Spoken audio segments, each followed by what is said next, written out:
ఓం శ్రీ గురుభ్యో నమః. శుక్ర సంచారం.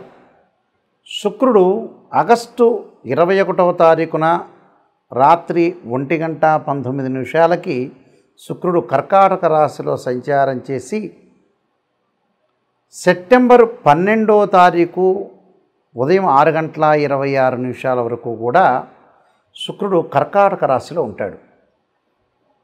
అంటే శుక్రుడు కర్కాటక రాశిలో ఉండటానికి ఉన్న ప్రత్యేకత ఏమిటి అంటే, కర్కాటక రాశ్యాధిపతి చంద్రుడు. శుక్రుడు చంద్రుడు క్షేత్రంలోకి ఉంటున్నాడు. అంటే ఇక్కడ శుక్రుడు చంద్రుడు వచ్చేటప్పటికల్లా ఒక క్షేత్రంలో చేరటం వల్ల శుక్రచంద్రుల యొక్క స్థితి అనేది ఏ విధంగా ఉంటుంది అంటే, ఒక చంద్రుడు క్షేత్రంలో శుక్రుడు ఎంటర్ అయితే ఏ విధంగా ఉంటుంది. చంద్రుడు మనోకారకుడు. మానసికంగా సైకలాజికల్గా డిజార్డర్గా సైకలాజికల్గా విల్ పవర్గా స్ట్రాంగ్గా ఉండాలన్నా బాగలేకపోవాలన్నా చంద్రుడు కారణభూతుడవుతాడు. శుక్రుడు సుఖాన్ని సౌఖ్యాన్ని భోగాన్ని కళత్రాన్ని లగ్జరీని ఇచ్చేవాడు శుక్రుడు. శుక్రుడు ఇక ఇలా ఒక రకంగా సుఖాన్ని ఇస్తుంటే, చంద్రుడు బాగలేదనుకోండి, సుఖాన్ని ఇవ్వకుండా మానసికంగా వేదనకు గురి చేస్తున్నాడా లేకపోతే వేదనకు గురి చేయట్లేదా, చంద్రుడు ఎలా ఉండబోతున్నాడు, శుక్రుడు చంద్రుడి యొక్క క్షేత్రంలో ఉంటే శుక్రుడు యొక్క రిజల్ట్స్ ఏంటి. ఎందుకంటే శత్రువు సంబంధించిన గ్రహాలు ఏ విధంగా ఉండబోతున్నాయి, పరస్పరంగా ఆ క్షేత్రంలో ఉంటే శుక్రుడు యొక్క రిజల్ట్స్ ఏంటి. సహజంగా శుక్రుడు ఇవన్నీ కూడా గోచారీత్యా చెప్పబడే ఫలితాలు అంటారు, జన్మజాతకాలు కాదు.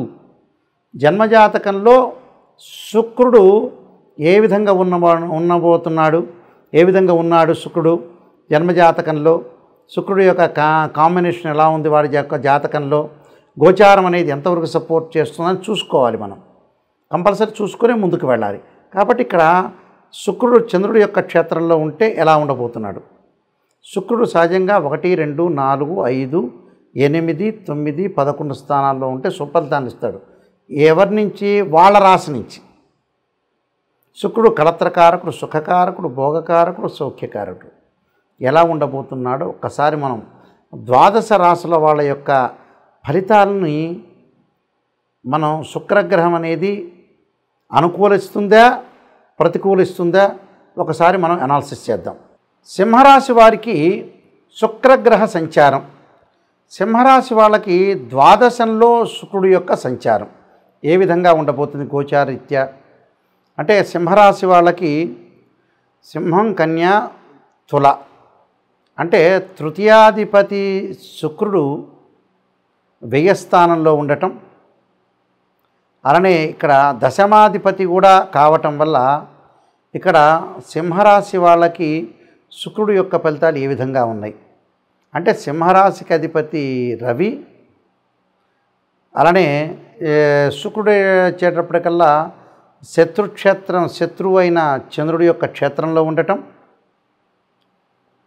రవి అంటే రాస్యాధిపతి అయిన రవి శుక్రుడు యొక్క విషయాన్ని మనం ముందుగా వెళితే, ఇక్కడ రవి శుక్రుడికి శత్రువు. శుక్రుడు వచ్చేటప్పటికల్లా శుక్రగ్రహం ఉంది కదా, శుక్రుడికి కూడా రవి శత్రువులు అవుతారు. అంటే పరస్పరంగా ఇక్కడ శత్రువులు అనేవాళ్ళు ఎక్కువ మంది ఉన్నారు ఇక్కడ. అంటే అంటే శుక్రుడికి చంద్రుడు క్షేత్రంలో ఉంటున్న శత్రువు, రవి శుక్రుడు పరస్పరం కూడా శత్రువులు అవుతారు. కాబట్టి ఏ విధంగా ఉండబోతుందంటే, భార్యాభర్తల మధ్యలో కొంత జాగ్రత్తగా ఉండాలి. వివాహాది శుభ కార్యక్రమాల్లో అనవసరంగా తలదూర్చకూడదు.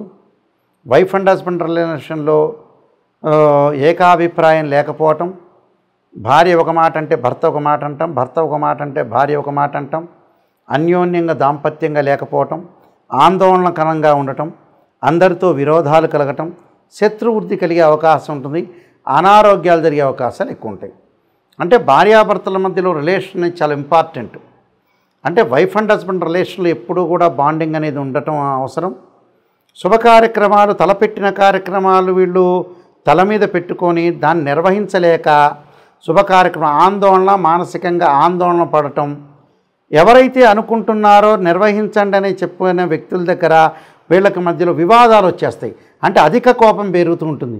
ఆ కోపం వల్ల కూడా ఉద్రిక్తమైన వాతావరణం బాగా ఎక్కువగా పెరిగే అవకాశాలు ఎక్కువ ఉంటాయి. కాబట్టి ఇద్దరి మధ్యలో, భార్యాభర్తల మధ్యలో కానీ, భార్య పిల్లల మధ్యలో కానీ, చుట్టాల్లో కానీ, బంధువుల్లో కానీ చాలా ఓపికగా ఉండి జీవితాన్ని అనాలిసిస్ చేసుకొని ముందుకు వెళ్ళాలి. గృహ సంబంధమైన వస్తువులు కొనుగోలు చేయలేకపోవటం, అంతరాయం కలగటము, అలానే బంగారాభరణాలని తాకట్టు పెట్టడం, బ్యాంకు లోన్లు వచ్చే అవకాశం అనేది తక్కువగా ఉంటుంది. కాబట్టి ఉద్యోగపరంగా భద్రత అనేది చాలా ఇంపార్టెంట్. ఇక్కడ ఉద్యోగపరంగా ఎలాంటి నిర్ణయాలు తీసుకోవాలన్నా ప్రణాళికాబద్ధంగా ఆచితూచి అందరిని అడిగి వీళ్ళు చేయటం చాలా మంచిది. లేకపోతే ఏంటంటే అనవసరమైన విషయాలు, అనవసరమైన రాద్ధాంతాలు కాకుండా చాలా బహుజాగ్రత్తగా ఉండి ముందుకెళ్ళారనుకోండి, మనకు మంచి రిజల్ట్స్ వచ్చే అవకాశం ఖచ్చితంగా ఉంటుంది. నేను కొద్దిగా ప్రత్యేకంగా కొన్ని రెమెడీస్ అనేవి చెప్పబోతున్నాను. ఆ రెమెడీస్ మీరు పాటించండి, మీకు మంచి జరిగే అవకాశం ఖచ్చితంగా ఉంటుంది. ఇక్కడ చాలామంది కూడా శుక్రుడు ఏ స్థానంలో ఉంటే బాగుంటుంది, శుక్రమహర్దశ కలిసి వస్తుందా రాదా?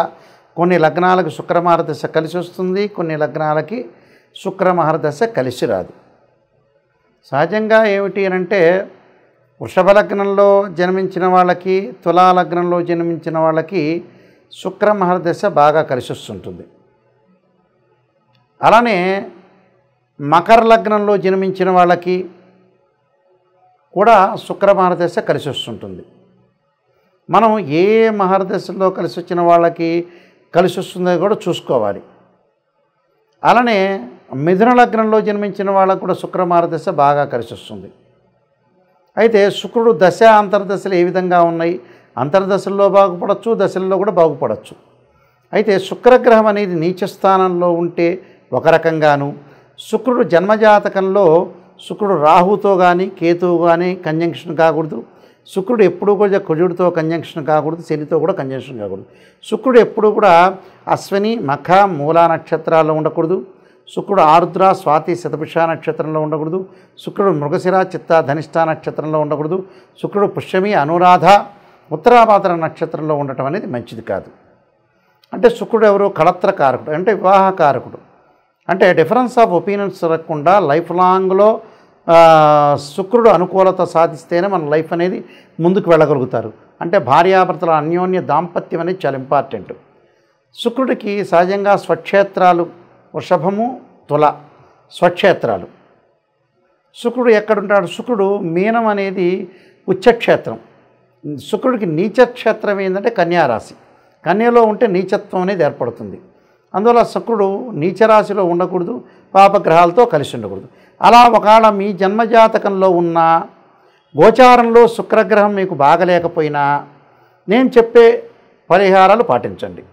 కానీ బర్త్ చార్ట్ని చూసే పరిహారం అనేది చేయాలి. సాధారణంగా కొన్ని చిన్న చిన్న పరిహారాలు చెప్పబోతున్నా, ఆ పరిహారాలు మీరు పాటించండి.